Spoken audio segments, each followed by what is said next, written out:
रुचिरुवाच अर्चितानाममूर्तानां पितॄणां दीप्ततेजसां नमस्यामि सदा तेषां ध्यानिनां दिव्यचक्षुषाम् इन्द्रादीनां च नेतारो दक्षमारीचयोस्तथा सप्तर्षोणां तथान्येषां तान्नमस्यामि कामदान् मन्वादीनां च नेतारः सूर्याचन्द्रमसोस्तथा तान्नमस्याम्यहं सर्वान् पितॄन् अप्युदधावपि नक्षत्राणां ग्रहाणां च वायवग्न्योर्नभस्तथा द्यावापृथिव्योश्च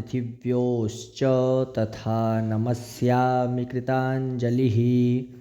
प्रजापतेः कश्यपाय सोमाय वरुणाय च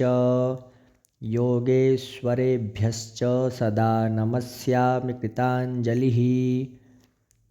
नमो गणेभ्यः सप्तभ्यस्तथा लोकेषु सप्तसु स्वायंभुवे नमस्यामि ब्रह्मणे योगचक्षुषे सोमाधारान् पितृगणान् योगमूर्तिधरांस्तथा नमस्यामि तथा सोमं पितरं जगतामहम्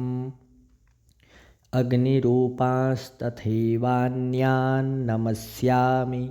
पितॄन्नहम्